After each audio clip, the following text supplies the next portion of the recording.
Friends, यदि आप इस वीडियो को देखना स्टार्ट कर चुके हैं तो प्लीज़ इस वीडियो को एक लाइक कर दीजिए ताकि मुझे आगे भी इसी तरह की वीडियो बनाने के लिए मोटिवेशन मिलता रहे। और यदि आप इस चैनल पर पहली बार आए तो नीचे आ रहे रेड बटन पर क्लिक करके चैनल को भी सब्सक्राइब कर लीजिए। साथ ही बेल आइकन बटन दबाकर ऑल नोटिफिकेशन जरूर सेलेक्ट करिए, क्योंकि जब भी मैं आपके लिए वीडियो अपलोड करूँ तो उसका नोटिफिकेशन सबसे पहले आपको मिल जाए। कंप्यूटर एक इलेक्ट्रॉनिक डिवाइस है जो इनपुट डिवाइस से रो डेटा का इनपुट लेता है और उस डेटा पर काम करके रिजल्ट को आउटपुट के रूप में बदलता है। तो कंप्यूटर क्या है? एक इलेक्ट्रॉनिक डिवाइस है। कंप्यूटर एक लैटिन भाषा के शब्द कंप्यूट से मिलकर बना है। इसका मतलब होता है गणना करना। कंप्यूटर को हिंदी में संगणक भी कहा जाता है। अब फ्रेंड्स, हम बात करते हैं कि कंप्यूटर की फुल फॉर्म क्या है, क्योंकि फ्रेंड्स कई बार हमसे इंटरव्यू या एग्जाम में कंप्यूटर की फुल फॉर्म पूछ ली जाती है। तो देखिए, कंप्यूटर में इन 8 कैरेक्टर्स का मतलब क्या होता है। तो कंप्यूटर देखिए इन 8 कैरेक्टर्स से मिलकर बना है। तो यहाँ पर C का मतलब है common, O for operating, M for machine, P for particularly, U for used for, T for technological, E for engineering, कई जगह पर इसे एजुकेशन भी बोलते हैं, और R फॉर रिसर्च। और इन सबको अगर हम आपस में मिला दें तो क्या बन जाएगा? Common operating machine particularly used for technological engineering research. तो ये क्या है? कंप्यूटर की फुल फॉर्म है। ओके, कंप्यूटर का इन्वेंशन चार्ल्स बेबेज ने किया था, यानी कंप्यूटर का आविष्कार किसने किया था? चार्ल्स बेबेज ने किया था। आपको इसे याद रखना है। और इसे इन्होंने 1837 में बना लिया था। ओके, तो जो ईयर है वो देखिए आपको अलग अलग वेबसाइट पे कई अलग मिल सकता है। तो फ्रेंड्स, जो फर्स्ट मैकेनिकल कंप्यूटर था उसे चार्ल्स बेबेज द्वारा ही बनाया गया था और इसका नाम था एनालिटिकल इंजन। ओके, इसे भी आपको याद रखना है। तो फ्रेंड्स देखिए, यहाँ से भी एक इंपॉर्टेंट क्वेश्चन पूछा जाता है कई गवर्नमेंट एग्जाम के अंदर, वो है कि फादर ऑफ कंप्यूटर किसे कहा जाता है। तो फादर ऑफ कंप्यूटर किसे कहा जाता है? चार्ल्स बेबेज को। ओके, याद रखना है आपको। अब फ्रेंड्स देखिए, हम बात करते हैं जनरेशन ऑफ कंप्यूटर की। ये बहुत इंपॉर्टेंट है समझना। कई बार कई गवर्नमेंट एग्जाम में इससे क्वेश्चंस आते हैं, इसलिए आप इसे ध्यान से समझिए। जनरेशन ऑफ कंप्यूटर मतलब कंप्यूटर की पीढ़ियाँ, यानी आज जिन कंप्यूटर्स को हम यूज़ कर रहे हैं वो कंप्यूटर हमें डायरेक्ट नहीं मिले। हमें पहले कई तरह के कंप्यूटर्स को यूज़ करना पड़ा था। तो वो किन जनरेशन्स के कंप्यूटर थे उनके बारे में ही हमें जानना है। तो जो सबसे पहली जनरेशन आई थी वो थी फर्स्ट जनरेशन। अब ये फर्स्ट जनरेशन 1946 से 1959 तक रही। और फ्रेंड्स, इस जनरेशन के अंदर सीपीयू और मेमोरी के रूप में वैक्यूम ट्यूब का यूज़ किया जाता था। और वैक्यूम ट्यूब की साइज़ काफ़ी बड़ी होती थी और वैक्यूम ट्यूब कई सारे यूज़ करने पड़ते थे, इसलिए इन कंप्यूटर्स की जो साइज़ थी वो काफ़ी बड़ी थी, यानी एक कमरे के बराबर के कंप्यूटर हुआ करते थे। आप इमेज में भी देख सकते हैं। ये जो कंप्यूटर थे ये कंप्यूटर अनरिलायबल थे, मतलब ये विश्वसनीय नहीं थे। इनके द्वारा जो रिजल्ट आता था उन पर विश्वास नहीं किया जा सकता था। ये मशीनी लैंग्वेज सपोर्ट करते थे। इन लैंग्वेजेस को केवल साइंटिस्ट ही समझ सकते थे और इन कंप्यूटर को ज़्यादातर साइंटिस्ट ही यूज़ करते थे, क्योंकि इनकी जो कॉस्ट थी वो बहुत ज़्यादा थी। हर कोई इन्हें खरीद नहीं सकता था। तो फ्रेंड्स, ये जो कंप्यूटर थे ना, ये बहुत ज़्यादा हीट को जनरेट करते थे, कारण क्योंकि इनकी साइज़ काफ़ी बड़ी थी। तो फ्रेंड्स, इन कंप्यूटर्स को ठंडा रखने के लिए एयर कंडीशन यानी एसी की जरूरत होती ही थी। साइज़ काफ़ी बड़ी थी, इसलिए इन कंप्यूटर्स को उठाकर आप एक जगह से दूसरी जगह पर नहीं ले जा सकते थे, इसलिए ये नॉन पोर्टेबल कहलाते थे। और फ्रेंड्स, इस जनरेशन के जो कंप्यूटर थे उनमें इनपुट आउटपुट डिवाइस के रूप में पंच कार्ड, पेपर टेप और मैग्नेटिक टेप का यूज़ किया जाता था, जो कि काफ़ी स्लो थे। तो फ्रेंड्स, इस जनरेशन के कुछ कंप्यूटर है जिनके नाम मैं आपको बता रहा हूँ। उनमें से एक है एनेक, एविक, IBM 701, IBM 650। तो ये क्या है? इस जनरेशन के कुछ कंप्यूटर हैं। अब फ्रेंड्स, हम बात करते हैं सेकंड जनरेशन की। तो जो सेकंड जनरेशन है वो 1959 से लेकर 1965 तक चली। ठीक है, इस जनरेशन के बीच में जो भी कंप्यूटर थे वो सभी सेकंड जनरेशन के कंप्यूटर थे। इस जनरेशन के अंदर वैक्यूम ट्यूब की जगह ट्रांजिस्टर का यूज़ होता था। अब वैक्यूम ट्यूब और ट्रांजिस्टर में क्या था? साइज़ का डिफरेंस था। वैक्यूम ट्यूब की साइज़ काफ़ी बड़ी थी जबकि ट्रांजिस्टर की साइज़ थोड़ी छोटी थी। और ट्रांजिस्टर वैक्यूम ट्यूब से थोड़े सस्ते भी होते थे और जो पावर कंजप्शन है वो भी कम करते थे। इस वजह से कंप्यूटर थोड़ा छोटा हो गया और फर्स्ट जनरेशन के मुकाबले सेकेंड जनरेशन का जो कंप्यूटर था वो फास्ट था। एयर कंडीशन अभी भी सेकंड जनरेशन के कंप्यूटर में रिक्वायर्ड था, यानी एसी आपको लगाना ही पड़ता था। इस जनरेशन में देखिए, बस एक अच्छी बात ये थी कि इस जनरेशन में हाई लेवल लैंग्वेजेस भी यूज़ होने लगी, जैसे कि फोल्ट्रान, कोबोल और असेंबली लैंग्वेज। इस सेकंड जनरेशन के अंदर इन लैंग्वेज का यूज़ होने लगा। ये कंप्यूटर फर्स्ट जनरेशन के मुकाबले थोड़े रिलायबल थे, मतलब इनसे जो रिजल्ट आता था उन पर थोड़ा विश्वास किया जा सकता था अगर कंपेयर करें हम फर्स्ट जनरेशन से तो। और फ्रेंड्स, ये जो कंप्यूटर थे अभी भी कॉस्टली थे, इन्हें केवल साइंटिस्ट द्वारा ही यूज़ किया जा रहा था। सेकेंड जनरेशन में यूज़ होने वाले कुछ कंप्यूटर है जिनके नाम मैं आपको बता रहा हूँ, वो हैं IBM 1620, IBM 7094, CDC 1604। ये सभी क्या है, सेकेंड जनरेशन के कंप्यूटर हैं। ओके, अब फ्रेंड्स हम बात करते हैं थर्ड जनरेशन की। थर्ड जनरेशन 1965 से 1971 तक चली। इस जनरेशन के कंप्यूटर में IC यानी इंटीग्रेटेड सर्किट का यूज़ होने लगा, और इंटीग्रेटेड सर्किट का जो आविष्कार है वो जैक केल्वाई ने किया था। जब से इंटीग्रेटेड सर्किट यानी IC का डेवलपमेंट हुआ, कंप्यूटर साइज में काफ़ी छोटे हो गए। अगर हम फर्स्ट और सेकेंड जनरेशन से मुकाबला करें तो जो थर्ड जनरेशन के कंप्यूटर थे वो काफ़ी छोटे थे, और काफ़ी छोटे होने की वजह से कम इलेक्ट्रिसिटी कंज्यूम करते थे, और एयर कंडीशन तो अभी भी रिक्वायर्ड था। ओके, लेकिन फ्रेंड्स इन कंप्यूटर की एक खास बात थी, वो ये थी कि ये कंप्यूटर हाई लेवल लैंग्वेज जैसे फोल्ट्रान सेकेंड से 4 तक, कोबोल, पास्कल, बेसिक जैसी हाई लेवल लैंग्वेजेस का यूज़ करते थे। और फ्रेंड्स ये जो कंप्यूटर थे काफ़ी रिलायबल थे। और फ्रेंड्स इसी जनरेशन से remote processing, time sharing, multi programming and operating system use होने लगे। अगर फ्रेंड्स थर्ड जनरेशन के कंप्यूटर को फर्स्ट जनरेशन और सेकेंड जनरेशन से कंपेयर किया जाए तो ये फास्ट और बहुत ही ज़्यादा कम इलेक्ट्रिसिटी कंज्यूम करने वाले कंप्यूटर थे, लेकिन ये कंप्यूटर अभी भी कॉस्टली थे। तो फ्रेंड्स इस जनरेशन के अंदर जो कंप्यूटर यूज होते थे, देखिए उनके नाम है IBM 360 series, Honeywell 6000 series, PDP, IBM 370 and 168। ये सभी कंप्यूटर इस जनरेशन में यूज होते थे। अब फ्रेंड्स हम बात करते हैं फोर्थ जनरेशन की। फोर्थ जनरेशन 1971 से 1980s तक रही। जैसे फोर्थ जनरेशन आई तो फ्रेंड्स कंप्यूटर के अंदर क्रांति आ गई। अब कंप्यूटर के अंदर क्रांति क्यों आ गई? क्योंकि फोर्थ जनरेशन से ही कंप्यूटर हर जगह यूज़ होने लगे। जहाँ भी आज आप कंप्यूटर को देखते हो, फोर्थ जनरेशन से ही वहाँ पर कंप्यूटर यूज़ होने लगे थे। अब इस जनरेशन को इतना अच्छा किसने बनाया? इस जनरेशन को अच्छा बनाया VLSI ने। VLSI एक सर्किट बनाया गया जिसका पूरा नाम है वेरी लार्ज स्केल इंटीग्रेटेड, और इसको IC की जगह पर यूज़ हुआ। यानी कंप्यूटर में जो सबसे मेन डिवाइस था वो VLSI ही था। इस VLSI ने कंप्यूटर को काफ़ी छोटा और फास्ट कर दिया। जब ये जनरेशन आई तो इस जनरेशन के अंदर सभी हाई लेवल प्रोग्रामिंग लैंग्वेज का यूज़ होने लगा। साथ ही इन कंप्यूटर्स के अंदर एयर कंडीशन की जरूरत भी नहीं थी। साथ ही कंप्यूटर पोर्टेबल भी थे। इन कंप्यूटर को उठाकर कहीं भी शिफ्ट किया जा सकता था। ये कंप्यूटर काफी सस्ते थे जिसे आसानी से खरीदा जा सकता था। ये कंप्यूटर रिलायबल थे। फ्रेंड्स फोर्थ जनरेशन से ही इंटरनेट का कंसेप्ट भी आया, यानी इंटरनेट इंट्रोड्यूस हुआ। तब से कंप्यूटर में और ज्यादा क्रांति आ गई जब से इंटरनेट इंट्रोड्यूस हुआ। यानी आप कह सकते हैं कि कंप्यूटर फोर्थ जनरेशन से ही इजीली अवेलेबल होना स्टार्ट हुए। इस जनरेशन के कुछ कंप्यूटर के नाम है जो मैं आपको बता रहा हूँ। Deck 10, star 1000, PDP 11, carry 1 super computer. तो फ्रेंड्स ये थी हमारी फोर्थ जनरेशन। अब फ्रेंड हम बात करते हैं फिफ्थ जनरेशन की। फिफ्थ जनरेशन 1980 से लेकर अभी तक चली आ रही है। यानी आप जो भी कंप्यूटर यूज कर रहे हैं वो सभी फिफ्थ जनरेशन के अंदर आते हैं। फिफ्थ जनरेशन के कंप्यूटर के अंदर VLSI की जगह एक नई टेक्नोलॉजी का यूज़ किया गया है और उसका नाम है ULSI, ultra large scale integration. इस टेक्नोलॉजी से मिलकर ही माइक्रो प्रोसेसर बना है। यानी अभी जितने भी कंप्यूटर्स हैं उनके अंदर माइक्रो प्रोसेसर आता है, और माइक्रो प्रोसेसर के यूज़ की वजह से कंप्यूटर परफॉर्मेंस और स्पीड में काफ़ी अच्छे हो गए हैं। इसलिए इन कंप्यूटर का यूज़ हैवी वर्क में किया जाता है, जैसे कि रोबोटिक्स में, गेम प्लेइंग के अंदर और सॉफ्टवेयर डेवलपमेंट के अंदर। साथ ही इन कंप्यूटर का यूज़ AI यानी आर्टिफिशियल इंटेलिजेंसी के अंदर किया जा रहा है। तो फ्रेंड्स ये जो फिफ्थ जनरेशन है काफ़ी पॉपुलर जनरेशन है, और अभी जितने भी कंप्यूटर हैं ये सभी फिफ्थ जनरेशन के अंदर ही आते हैं। अब फ्रेंड्स मैं आपको एक इम्पोर्टेंट बात बता देता हूँ कि कंप्यूटर की जो जनरेशन है वो केवल फिफ्थ ही है। अब जो जनरेशन्स आती हैं वो प्रोसेसर की जनरेशन आती है, यानी माइक्रो प्रोसेसर की जनरेशन आती है। जो साइंटिस्ट है वो प्रोसेसर की स्पीड को बढ़ाने में और प्रोसेसर की साइज़ को छोटा करने में लगे हैं। यानी अब जितनी भी जनरेशन आगे आने वाली हैं वो सभी जनरेशन प्रोसेसर की जनरेशन है, ना कि कंप्यूटर की जनरेशन। इस बात का आपको थोड़ा सा ध्यान रखना है। जैसे मैं आपको एक बात बताता हूँ, आपने सुना होगा Core i3 first generation, second generation, third generation, 10 generation, अभी 11 जनरेशन भी आने वाली है। तो फ्रेंड्स ये क्या है? माइक्रो प्रोसेसर की जनरेशन, ना कि कंप्यूटर की जनरेशन।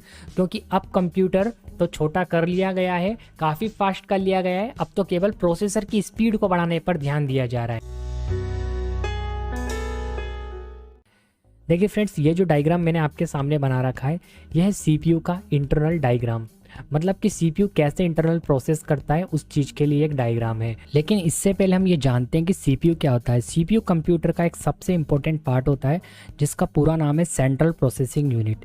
इसे कंप्यूटर का माइंड भी कहा जाता है।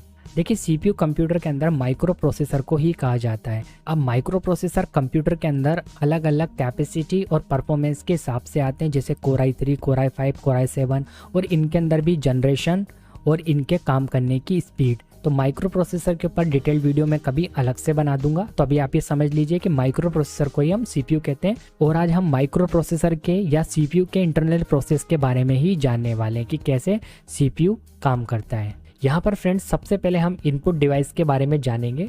तो इनपुट डिवाइस कंप्यूटर के वो डिवाइस होते हैं जिनकी सहायता से हम डेटा को कंप्यूटर के अंदर सीपीयू तक भेजते हैं, यानी वह सभी डिवाइस जो डेटा को कंप्यूटर में भेजने का काम करते हैं। सिंपली अगर हम समझे तो वह सभी डिवाइस इनपुट डिवाइस कहलाते हैं। अब ऐसे डिवाइस कौन कौन से हैं? वैसे तो ऐसे डिवाइस बहुत सारे हैं, बट अभी एग्जांपल के लिए आप समझ लीजिए कीबोर्ड और माउस।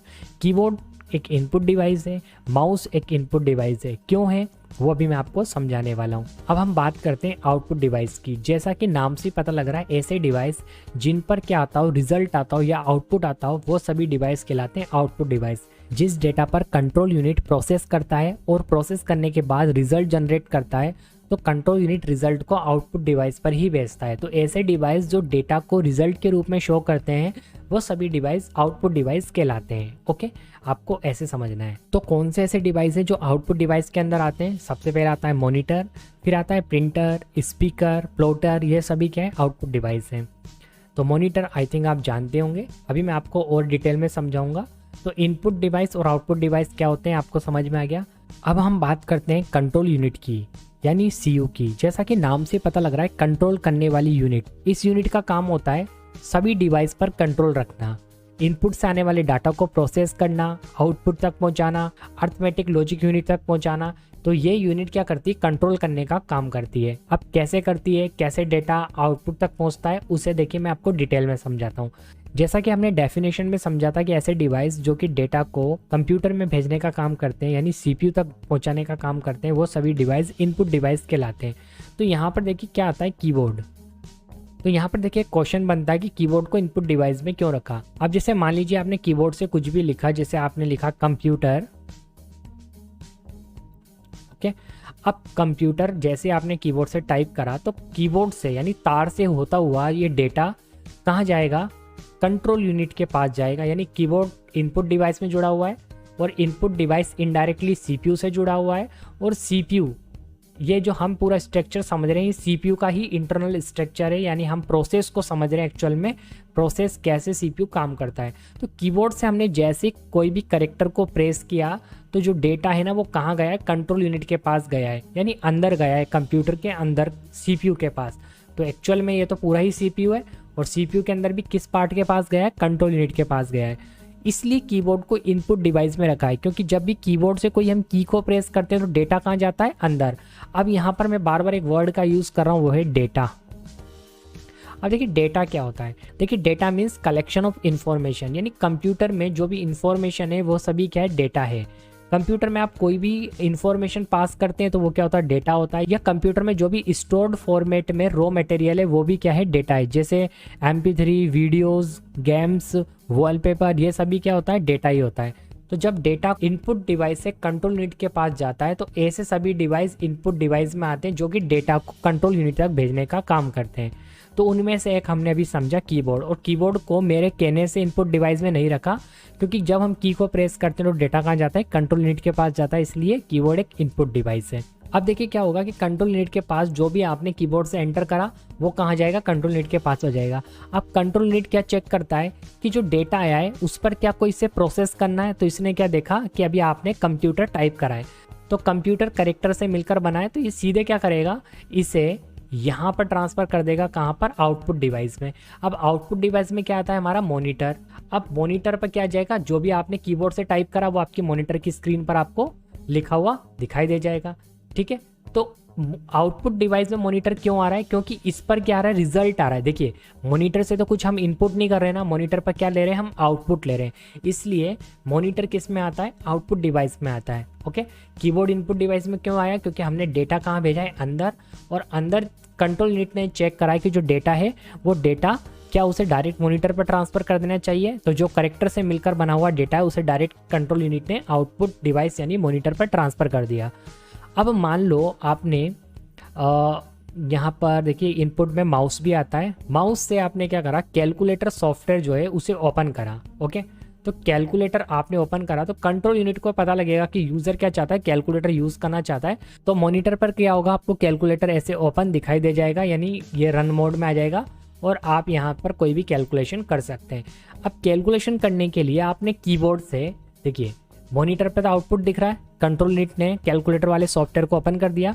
अब आपने इनपुट डिवाइस यानी कीबोर्ड से +2 टाइप किया, तो ये 2+2 कीबोर्ड से यानी तार से होता हुआ कहाँ गया, अंदर गया कंट्रोल यूनिट के पास। अब कंट्रोल यूनिट ने चेक करा कि जो डेटा इस बार आया है ना, ये डेटा कैसा आया है, एक न्यूमेरिक डाटा आया है, कैलकुलेशन करने वाला डाटा आया, यानी इस पर इसे कैलकुलेशन करनी है। तो कंट्रोल यूनिट का काम कैलकुलेशन करना नहीं होता, कंट्रोल यूनिट तो कंट्रोल करता है डेटा को। तो यहाँ से कंट्रोल यूनिट डेटा को कहाँ भेज देगा, अर्थमेटिक लॉजिक यूनिट के पास।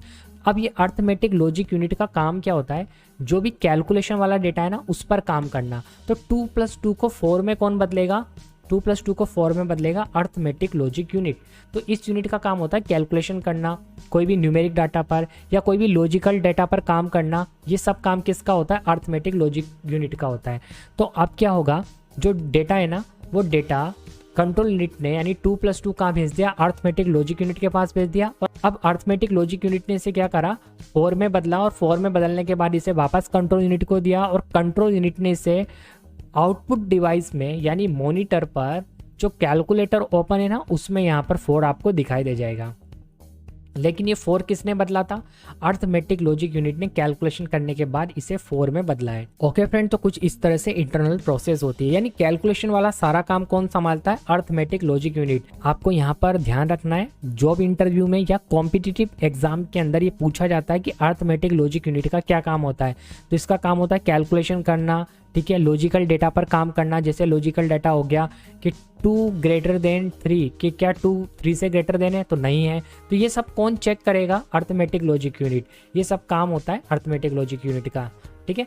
तो इस तरह से इनपुट डिवाइस में वह सभी डिवाइस आएंगे जो डेटा को इनपुट करने में हेल्प करेंगे। कंट्रोल यूनिट का काम हो गया डेटा पर कंट्रोल करना, आउटपुट डिवाइस का काम हो गया डेटा को रिजल्ट के रूप में शो करना, अर्थमेटिक लॉजिक यूनिट का काम हो गया कैलकुलेशन करना, ठीक है, न्यूमेरिक डेटा पर कैलकुलेशन करके आउटपुट देना। इसके बाद देखिए एक यूनिट और है, वो है मेमोरी यूनिट। और मेमोरी यूनिट के अंदर हम 2 मेमोरी को रखते हैं, एक है प्राइमरी मेमोरी, एक है सेकेंडरी मेमोरी। और मेमोरी पर अलग से एक चैप्टर है जिसे मैं आगे आने वाली वीडियोस में आपको डिटेल्ड में समझाऊंगा। अभी मैं सिर्फ इतना बता देता हूँ कि जो भी डेटा या जो भी कैलकुलेशन हो रही है या जो भी कंप्यूटर में प्रोसेस चल रहा है, वो प्रोसेस अगर एक सॉफ्टवेयर के फॉर्मेट में काम कर रहा है तो सब कुछ मेमोरी के अंदर से ही हो रहा है। ओके, मेमोरी का काम होता है डेटा को लोड रखना। अब ये डिपेंड करेगा कि डेटा परमानेंट सेव है तो सेकेंडरी मेमोरी में होगा, और अगर डेटा टेम्परेरी है तो प्राइमरी मेमोरी में होगा। इसे मैं आपको बिल्कुल डिटेल में समझाऊंगा इससे आगे आने वाले वीडियोस के अंदर। फिलहाल इतना ही। ओके, अब हम सभी इनपुट डिवाइस को लाइन बाय लाइन समझते हैं, फिर मैं आपको आउटपुट डिवाइस बताऊंगा डिटेल्ड में। ओके, तो चलिए अब इनपुट डिवाइस को हम डिटेल में जानते हैं कि कौन कौन से इनपुट डिवाइस होते हैं। तो देखिए फ्रेंड्स, इनपुट डिवाइस के अंदर सबसे पहले हम रखते हैं कीबोर्ड को, जिसे मैं आपको ऑलरेडी समझा चुका हूँ। फिर है mouse, joystick, light pen, track ball, scanner, graphics tablet, microphone, magnetic ink character reader या रिकॉग्नाइजर। इसके बाद आता है optical character reader, OCR, barcode reader, optical mark reader, OMR। तो चलिए सबसे पहले हम बात करेंगे कीबोर्ड की। तो कीबोर्ड देखिए कुछ इस तरह का दिखाई देता है, वैसे आप सभी ने देखा होगा। कीबोर्ड के बारे में ज़्यादा डिटेल में ना जाते हुए मैं आपको ये बताता हूँ कि कीबोर्ड के अंदर जो ये सबसे ऊपर वाली कीज़ होती हैं F1 से लेकर F12 तक, इन्हें हम फंक्शंस कीज़ कहते हैं। इसके बाद देखिए यहाँ पर ये न्यूमेरिक की होती है। इसके बाद देखिए यहाँ पर ये अल्फ़ाबेट की है, A से लेकर Z तक। इसके बाद देखिए यहाँ पर कुछ टॉगल कीज़ होती हैं। टॉगल का मतलब होता है जिनका भी डबल काम होता हो, उल्टा काम होता हो, जैसे कैप्स लॉक। कैप्स लॉक अगर ऑन है तो कैपिटल लेटर में टाइप होगा, अगर ऑफ है तो स्मॉल लेटर में टाइप होगा। ठीक है। और यहाँ पर अगर आपके पास एक स्टैंडर्ड कीबोर्ड है तो साइड में आपको न्यूमेरिक पैड दिखाई देगा, जिसमें अलग से कैलकुलेशन करने के लिए आपको बटन दिए होते हैं, जो यहाँ पर साइड में होता है। ओके, तो ये है हमारा कीबोर्ड। एक नॉर्मल कीबोर्ड के अंदर 102 से लेकर 104 की तक होती है। वैसे मैं आपको कीज़ पर ज़्यादा डिटेल नहीं बताऊंगा, क्योंकि देखिए आजकल कीबोर्ड्स कई तरह के आ रहे हैं जिन्हें हम मल्टीमीडिया कीबोर्ड कहते हैं। मल्टीमीडिया कीबोर्ड में आपको काफ़ी सारे एक्स्ट्रा बटन मिल जाएंगे, जिन्हें मैं आपको काउंट करके नहीं बता सकता, क्योंकि ये डिपेंड करता है कि आपने कौन सा मल्टीमीडिया कीबोर्ड लिया है। जितना आप पैसा कीबोर्ड पर खर्च करेंगे आपको उतना अच्छा मल्टीमीडिया कीबोर्ड मिलेगा। मल्टीमीडिया कीबोर्ड की एक खासियत होती है, वो ये होती है कि इसमें कुछ आपको शॉर्टकट वाले बटन दिए होते हैं। जैसे मान लो आपको कैलकुलेटर ओपन करना है तो यहाँ ऊपर एक कैलकुलेटर का बटन होगा, जैसे आप उस बटन को दबाएंगे तो ऑटोमेटिक कैलकुलेटर ओपन हो जाएगा। मान लो आपको ब्राउज़र ओपन करना है तो एक बटन होगा, आप ब्राउज़र वाला बटन दबाएंगे तो ब्राउज़र ओपन हो जाएगा। आपको वॉल्यूम को इंक्रीज डिक्रीज करना है तो वहाँ पर एक प्लस माइनस का बटन होगा, उससे क्या होगा, जो आपके कंप्यूटर की वॉल्यूम है वो इंक्रीज डिक्रीज हो जाएगी। ऐसे काफ़ी सारे आपको शॉर्टकट बटन मिल जाएंगे। तो ये डिपेंड करता है कि आपने कितना महंगा कीबोर्ड खरीदा है। तो कीज़ यहाँ पर कोई मायने नहीं रखती है कि कीबोर्ड में कितनी कीज़ होती है, ये डिपेंड करता है कि आपने कीबोर्ड कौन सा लिया है। ओके, अब फ्रेंड्स हम बात करते हैं नेक्स्ट इनपुट डिवाइस की, वो है हमारा माउस। माउस को एक पॉइंटिंग डिवाइस भी कहते हैं। एक नॉर्मल माउस में केवल 2 ही बटन हमें मिलेंगे, एक यहाँ पर एक यहाँ पर। बीच में हमें एक स्क्रॉल करने के लिए एक व्हील मिलता है, जिसे आगे पीछे करने पर हम पेज को स्क्रॉल कर सकते हैं। लेकिन फ्रेंड्स आज के समय में आपको काफ़ी अलग अलग तरह के माउस देखने के लिए मिलेंगे, जैसे गेमिंग माउस। गेमिंग माउस में आपको काफ़ी सारे एक्स्ट्रा बटन यहाँ पर साइड में मिल जाएंगे, जिनसे आप क्या कर सकते हैं, गेम को कंट्रोल कर सकते हैं। लेकिन एक नॉर्मल माउस के अंदर आपको केवल 2 ही बटन दिखाई देंगे, एक लेफ्ट होगा एक राइट होगा, और बीच में आपको स्क्रॉल करने के लिए एक व्हील दिखाई देगा। तो फ्रेंड्स माउस भी 2 तरह के आते हैं, वायर्ड माउस और वायरलेस माउस। ठीक है, अब फ्रेंड्स हम नेक्स्ट इनपुट डिवाइस की बात करते हैं। यह है हमारा जॉयस्टिक। जॉयस्टिक का यूज़ कंप्यूटर में गेम खेलने के लिए किया जाता है। और इसे इनपुट डिवाइस में क्यों रखते हैं, क्योंकि जब आप कंप्यूटर पर गेम खेल रहे होते हैं तो यहाँ से आप जो भी बटन प्रेस करते हैं आपका गेम उसी हिसाब से कंट्रोल होता है। तो जब आप बटन प्रेस करते हैं तो कमांड इन्फॉर्मेशन यानी कि सिग्नल्स कहाँ जाते हैं, कंप्यूटर में कंट्रोल यूनिट के पास जाते हैं, यानी CPU में जाते हैं। तो जो भी डिवाइस डेटा को, सिग्नल्स को कंप्यूटर में भेजने का काम करते हैं वो उन्हें किस में रखते हैं, हम इनपुट डिवाइस में रखते हैं। तो जॉयस्टिक भी क्या कर रहा है, डेटा और सिग्नल्स को कहाँ भेज रहा है, कंप्यूटर में भेज रहा है। और इसका यूज़ कब किया जाता है, कंप्यूटर में गेम खेलने के लिए। ठीक है, अब नेक्स्ट इनपुट डिवाइस है फ्रेंड्स, वो है लाइट पेन। लाइट पेन का यूज़ करके आप कंप्यूटर की स्क्रीन पर डायरेक्ट लिख सकते हैं। इसका यूज़ ड्राइंग करने के लिए किया जाता है। आपने काफ़ी सारे कॉम्पिटिटिव एग्जाम की तैयारी कराने वाले यूट्यूब चैनल देखे होंगे, उनके पास एक डिजिटल बोर्ड होता है, यानी उस बोर्ड पर वो डायरेक्ट लिखते हैं तो वो जो भी लिखते हैं वो छपता जाता है। तो लाइट पेन भी कुछ इसी तरह से काम करता है। तो यहाँ पर क्या होता है, देखिए आपको इसमें दिखाई दे रहा है इमेज में एक टैबलेट है। इस टैबलेट पर चाहे तो डायरेक्ट ड्राइंग की जा सकती है, जो भी ड्राइंग करेंगे वो डायरेक्ट छपती जाएगी। तो एक पेन होता है जिसका यूज़ करते हुए लिखा जाता है। तो इसे इनपुट डिवाइस में क्यों रखते हैं, क्योंकि जब हम पेन से लिखते हैं तो इन्फॉर्मेशन, डेटा, सिग्नल्स कहाँ जाते हैं, कंप्यूटर में जाते हैं, तभी तो ड्राइंग हो पाती है, इसलिए इसे इनपुट डिवाइस में रखा जाता है। अब नेक्स्ट है फ्रेंड्स हमारा इनपुट डिवाइस, वो है ट्रैक बॉल। ट्रैक बॉल बिल्कुल माउस की तरह ही दिखाई देता है, बट इसके अंदर बीच में स्क्रॉल व्हील की जगह एक बॉल लगी होती है। और ये बॉल को जब आप क्या करते हैं, ऊपर नीचे करते हैं तो ये आपका जो माउस का पॉइंटर है ये मूव करता है, और इसे एक पॉइंटिंग डिवाइस भी कहा जाता है। ये आपको ध्यान रखना है, ट्रैक बॉल एक पॉइंटिंग डिवाइस है। तो यहाँ से भी कई बार क्वेश्चन बनता है। तो और बाकी काम तो इसका माउस के जैसा ही होता है। नेक्स्ट इनपुट डिवाइस है हमारा, वो है स्कैनर। देखिए नाम से पता लग रहा है स्कैन करने वाला। तो इसका यूज़ करके आप क्या कर सकते हैं, किसी भी फ़ोटो को, किसी भी डॉक्यूमेंट को कंप्यूटर में स्कैन करके भेज सकते हैं। तो यहाँ पर क्या करा जाता है, डॉक्यूमेंट को रख दिया जाता है, इसके बाद इसका जो ढक्कन है इसे लगा दिया जाता है। इसके बाद कंप्यूटर में सॉफ्टवेयर के थ्रू जो भी फ़ोटो है वो स्कैन होकर कंप्यूटर में आ जाता है। तो देखिए डाटा बाहर से कहाँ गया है, कंप्यूटर के अंदर गया है। देखिए कोई फ़ोटो आपने इसमें रखा तो फ़ोटो क्या था, हार्ड कॉपी के फॉर्मेट में था, और जैसे फ़ोटो कन्वर्ट हुआ किसके अंदर गया, कंप्यूटर के अंदर गया, और एक सॉफ्ट फाइल बन गई। तो डेटा बाहर से अंदर गया, इसलिए इसे इनपुट डिवाइस में रखा गया, क्योंकि ये भी तो वही कर रहा है, डेटा को कहाँ भेज रहा है, कंप्यूटर में भेज रहा है। इसलिए स्कैनर एक इनपुट डिवाइस है, और इसका काम क्या है, फ़ोटो या किसी भी डॉक्यूमेंट को स्कैन करना। इसके बाद देखिए नेक्स्ट इनपुट डिवाइस है हमारा ग्राफिक्स टैबलेट। अब ग्राफिक्स टैबलेट का काम क्या होता है, ग्राफिक्स टैबलेट का काम होता है कि यहाँ पर देखिए आपको एक टैबलेट दिखाई दे रहा है, इस टैबलेट के साथ एक पेन आता है। तो जो भी किसी को लिखकर एक्सप्लेन करना होता है तो वो इस टैबलेट पर लिखता है और कंप्यूटर में वो चीज़ छपती जाती है। जैसा कि मैं अभी आपको शुरुआत में वो जो डायग्राम समझा रहा था, यानी सीपीयू का इंटरनल प्रोसेस समझा रहा था, तो मेरे पास भी एक ग्राफिक्स टैबलेट है और मैं उस टैबलेट पर लिखता जा रहा था। जो मैं लिखते जा रहा था वो आपको भी दिखते जा रहा था। आप क्या कर रहे थे, इसको देख पा रहे थे जो भी मैं आपको लिखकर समझा रहा था। तो यहाँ पर लिखना पड़ता है और ये ऑटोमेटिक इसके साथ एक यूएसबी केबल आती है जो कि कंप्यूटर से कनेक्ट होती है, और जो भी हम इस पर लिखते हैं वो कहाँ जाता है, सीधे कंप्यूटर के अंदर जाता है और जिस सॉफ्टवेयर में हम लिख रहे होते हैं उस सॉफ्टवेयर में छपता जाता है, यानी टाइप होता जाता है। तो ये होता है हमारा ग्राफिक्स टैबलेट। इसे एजुकेशन में ज़्यादा यूज़ किया जाता है। तो मेरे पास भी ग्राफिक्स टैबलेट है जिसकी हेल्प से मैं आपको कोई भी चीज़ लिखकर एक्सप्लेन कर पाता हूँ। इनपुट डिवाइस में क्यों रखते हैं, क्योंकि जब हम इस पर लिखते हैं तो डेटा कहाँ जाता है, कंप्यूटर के अंदर जाता है। अब फ्रेंड्स हम नेक्स्ट इनपुट डिवाइस की बात करते हैं, वो है हमारा माइक्रोफोन यानी माइक। माइक को इनपुट डिवाइस में इसलिए रखा जाता है क्योंकि जब हम माइक में बोलते हैं तो जो वॉइस है वो एज ए इंफॉर्मेशन बाहर से कहाँ गई है, कंप्यूटर के अंदर गई है और कंप्यूटर में अंदर जाके स्टोर हो गई है। तो माइक क्या कर रहा है, डेटा को इन्फॉर्मेशन के रूप में अंदर भेज रहा है ना, इसलिए माइक को इनपुट डिवाइस में रखा गया है। ओके, इसके बाद देखिए नेक्स्ट आता है फ्रेंड्स, वो है मैग्नेटिक इंक करेक्टर रीडर या रिकॉग्नाइजर यानी MICR। तो MICR की फुल फॉर्म क्या है, कई बार आपसे किसी भी कॉम्पिटिटिव एग्जाम के अंदर जिसमें भी कंप्यूटर से रिलेटेड क्वेश्चन आते हैं या जॉब इंटरव्यू के अंदर MICR के बारे में पूछा जा सकता है या इसकी फुल फॉर्म पूछी जा सकती है। तो फुल फॉर्म देखिए यहाँ पर लिखी हुई है। और होता क्या है MICR एक इनपुट डिवाइस होता है। सबसे पहले तो इमेज इसलिए अवेलेबल नहीं है फ्रेंड्स क्योंकि मुझे गूगल पर इसकी कोई फ्री इमेज नहीं मिली है जिसे मैं वीडियो में यूज़ कर सकूँ। तो आपको क्या करना, अगर MICR देखना हो तो आप गूगल पर जस्ट सर्च कर लेना MICR, आपको काफ़ी सारी इमेज दिख जाएगी, बट वो फ्री नहीं थी इसलिए मैंने अपने वीडियो में यूज़ नहीं करी है। तो MICR का काम क्या होता है, ये आपको बैंक में देखने के लिए मिलेगा। इसका काम होता है चेक को रिकॉग्नाइज करना। तो ये क्या करता है, चेक को चेक करने के लिए यूज़ में लाया जाता है कि क्या चेक ऑथेंटिकेट है या नहीं।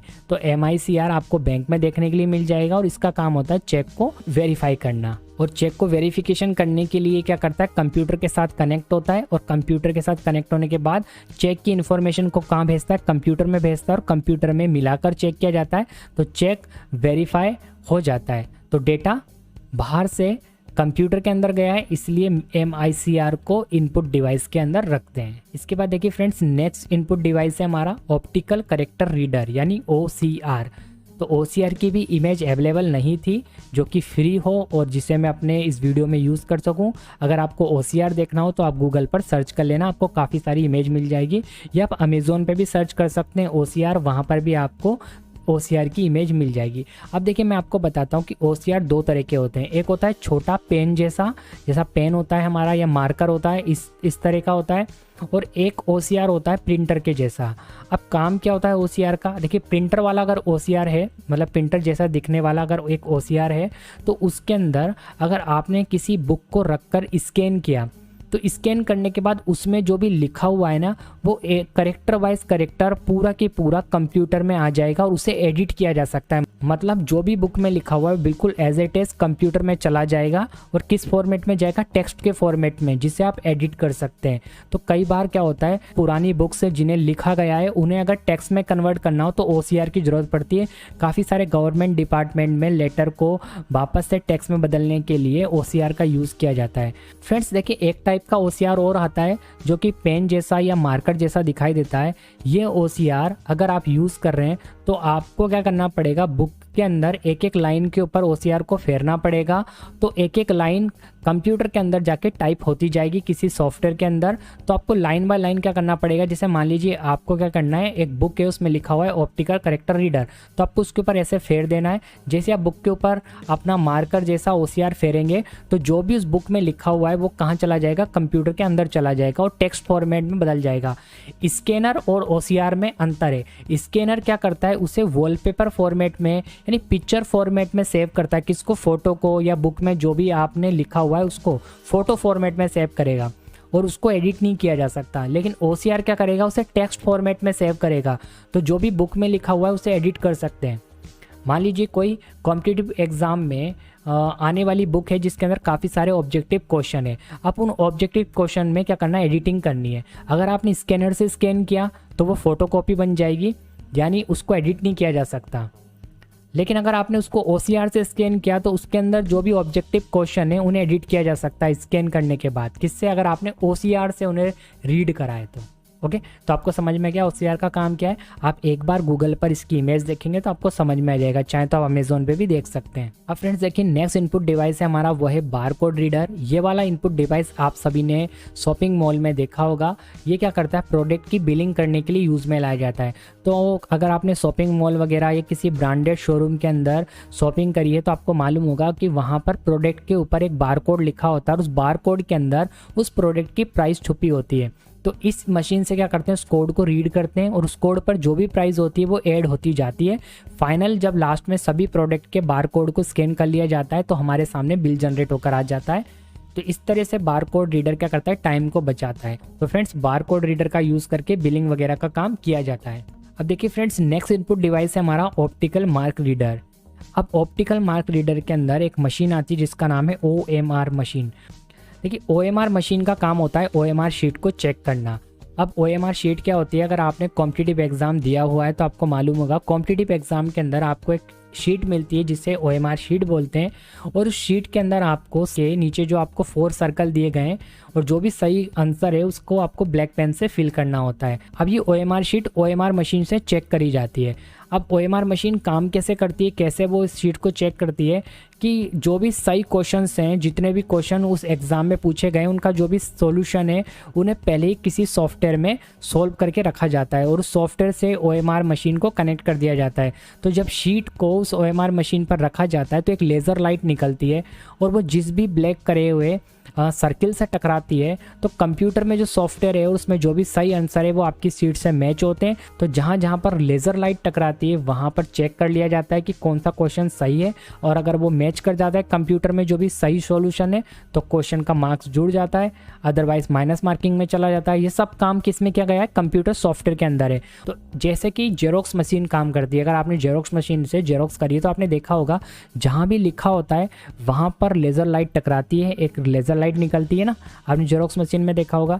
तो जहाँ भी लिखा हुआ है ना वहाँ लेज़र लाइट टकराती है और वही चीज़ नए वाले पेपर पर प्रिंट हो जाती है जिस पर आपने जेरोक्स निकाली है। तो जेरोक्स मशीन जिस पैटर्न पे काम करती है ना उसी पैटर्न पर ऑप्टिकल मार्क रीडर वाली मशीन भी काम करती है। तभी तो ब्लैक पेन से फिल करने के लिए बोला जाता है। तो जो वाइट वाला एरिया है ना वहाँ से तो लेज़र लाइट आर पार निकल जाती है और जो ब्लैक कलर से फिल किया गया है वहाँ पर टकराती है और कंप्यूटर के साथ मैच करके देखा जाता है। तो इस तरह से OMR मशीन काम करती है। और फ्रेंड्स ये जो ऑप्टिकल मार्क रीडर वाला कंसेप्ट है इसे और कहीं भी यूज़ किया जाता है, जैसे ATM कार्ड पर आपने देखा होगा एक ब्लैक कलर की पट्टी होती है, उस पट्टी के अंदर आपके ATM कार्ड का कोड छुपा होता है और जब इस ATM कार्ड को आप स्वैप मशीन पर स्वैप करवाते हैं तो जो आपका कार्ड है उसका जो नंबर है उसे स्वैप कर लिया जाता है। तो ऑप्टिकल मार्क रीडर वाला कंसेप्ट वहाँ भी काम करता है। अब यहाँ पर एक सबसे इम्पोर्टेंट बात कि OMR मशीन को इनपुट डिवाइस में क्यों रखा। देखिए OMR मशीन का काम क्या है, OMR शीट को चेक करना, और शीट चेक होने के लिए यानी शीट का डाटा चेक होने के लिए कहाँ जाता है, कंप्यूटर के अंदर जाता है ना, तभी तो सॉफ्टवेयर से मैच करके देखा जाता है कि कौन सा क्वेश्चन सही है और कौन सा गलत। तो अंदर जा रहा है ना डेटा, इसलिए इसे इनपुट डिवाइस में रखा गया। और इनपुट डिवाइस क्या, जो भी डेटा को कंप्यूटर में भेजने का काम करते हैं। तो ऑप्टिकल मार्क रीडर भी तो डेटा को कहाँ सेंड कर रहा है, कंप्यूटर में, इसलिए इसे इनपुट डिवाइस में रखा। तो फ्रेंड्स ये सभी हमारे थे इनपुट डिवाइस। अब हम बात करेंगे आउटपुट डिवाइस की।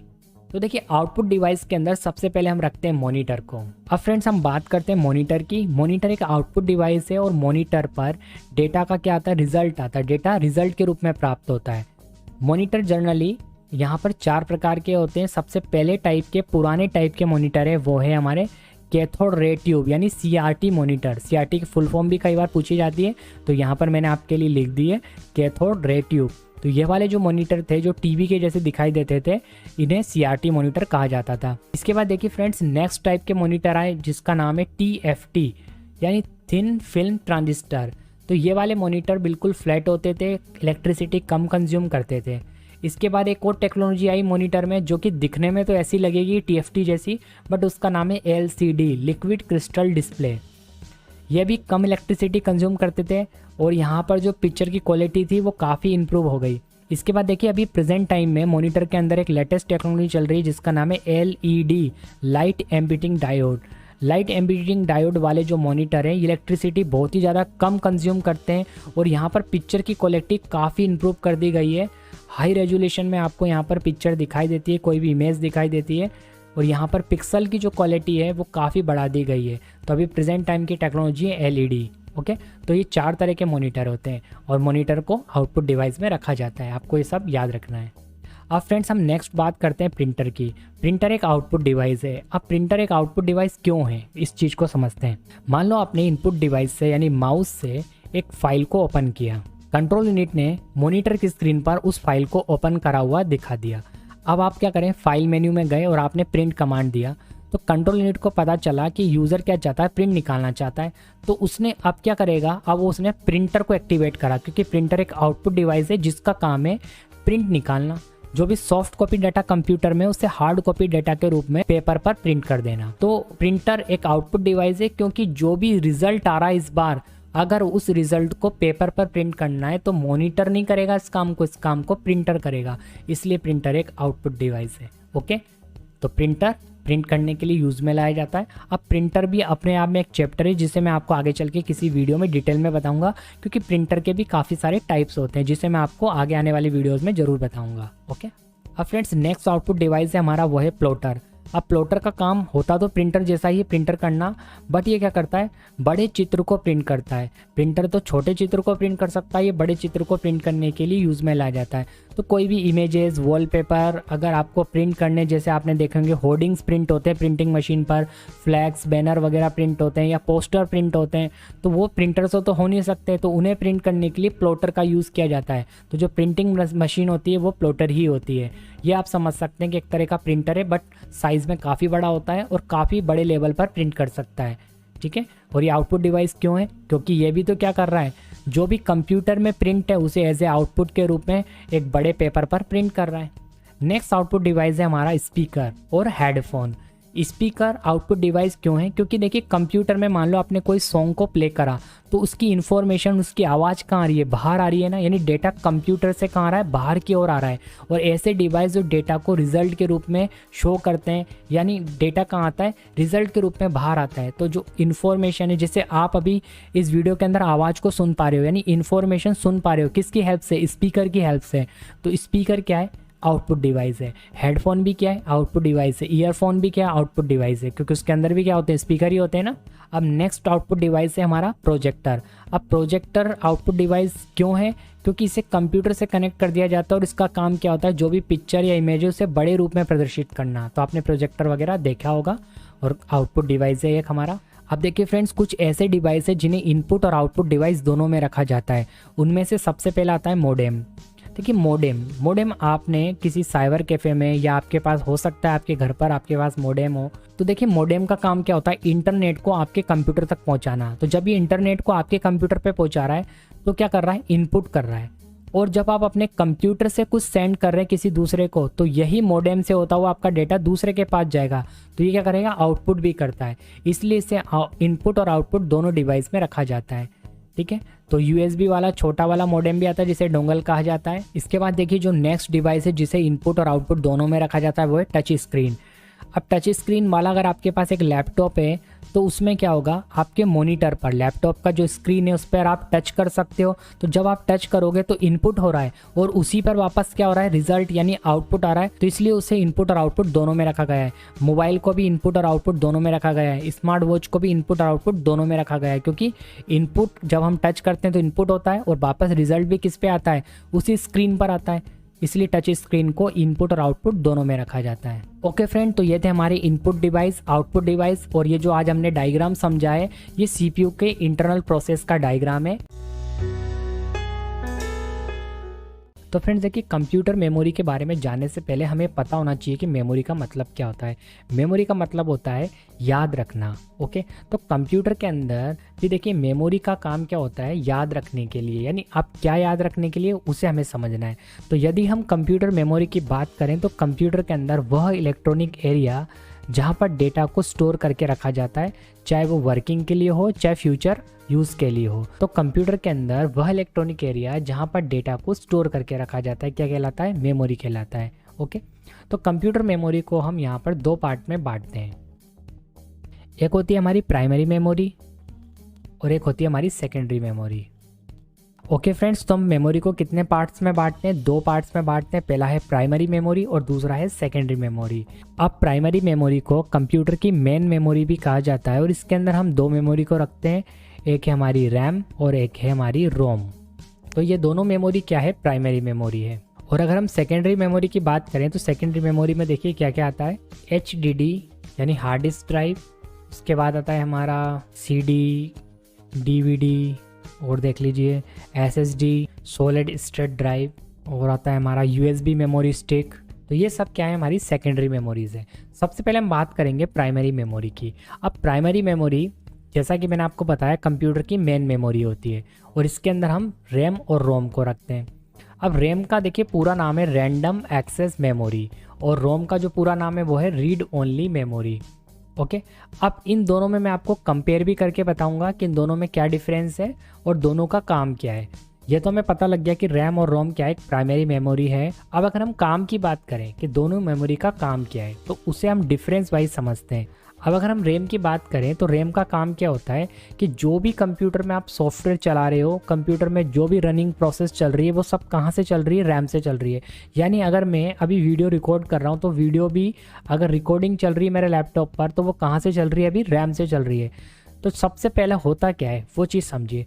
जब कंप्यूटर पूरी तरह से स्टार्ट हो जाता है और आपके कंप्यूटर में जो भी ऑपरेटिंग सिस्टम, जो भी विंडोज इंस्टॉल्ड है वो विंडोज़ जाकर लोड हो जाती है कहाँ पर? रैम पर।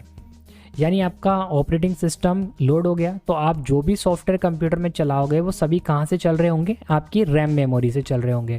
अब मान लीजिए कि आपने क्या करा, अपना कंप्यूटर स्टार्ट होने के बाद एक MP3 सॉन्ग को प्ले करा, तो वो MP3 सॉन्ग जिस भी प्लेयर में चल रहा होगा वो प्लेयर कहाँ लोड होगा? रैम के अंदर। ओके, तो वो प्लेयर कहाँ लोड है? रैम में। MP3 सॉन्ग कहाँ चल रहा है? उस प्लेयर के अंदर।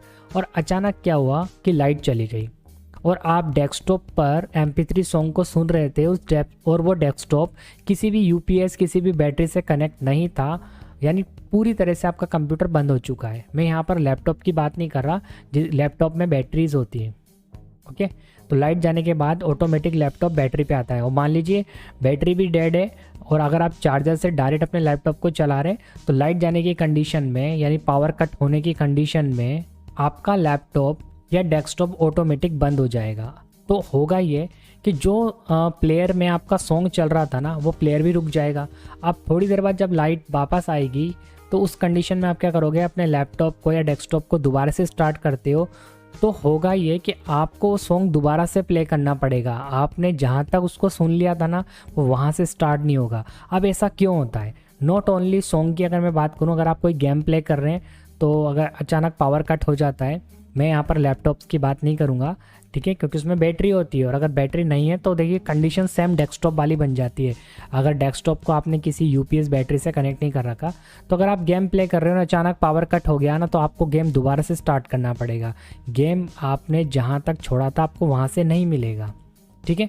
तो आपको ये गेम प्ले दोबारा क्यों करना पड़ता है?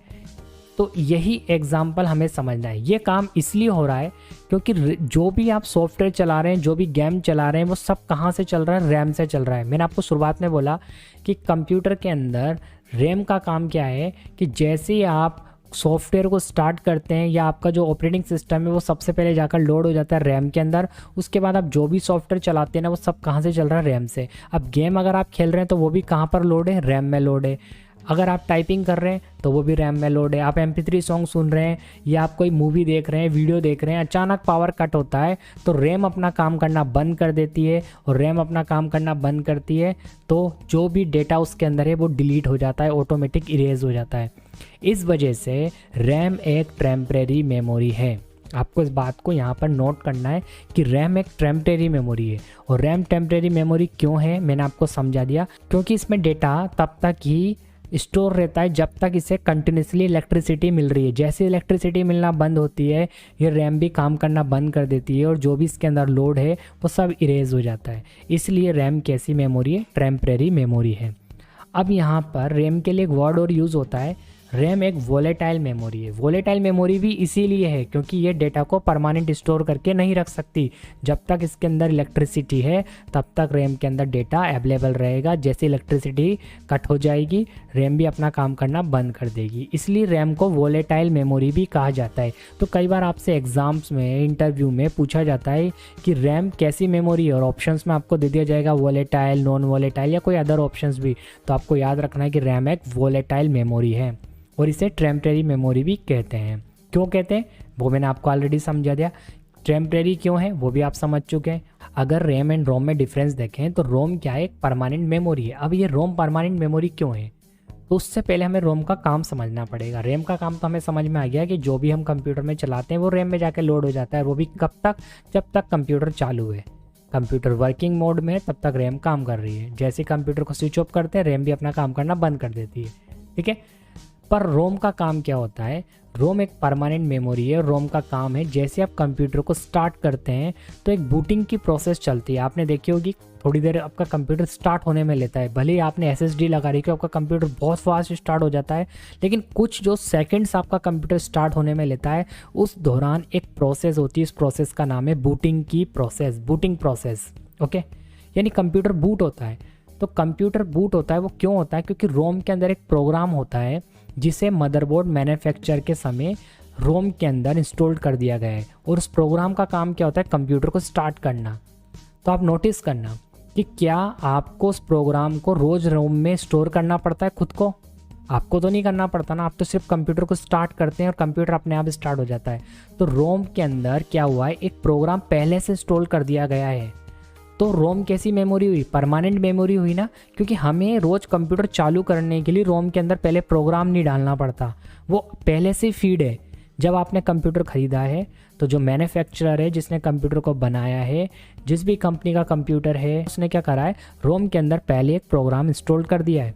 उसने बता दिया है कि कंप्यूटर को कैसे स्टार्ट करना है। रोम को कंप्यूटर स्टार्ट होने के बाद जो भी ऑपरेटिंग सिस्टम, जो भी विंडोज़ आपने डाली हुई है कंप्यूटर के अंदर, वो रैम पर जाके शिफ्ट हो जाएगी। तो सबसे पहले रोम काम करती है फिर रैम काम करती है। ओके, रैम शुरुआत में काम नहीं करती, पहले रोम काम करती है, फिर उसके बाद कंप्यूटर बूट हो जाता है तो सब कुछ रैम पे जाके शिफ्ट हो जाता है। ऐसे आपको याद रखना है।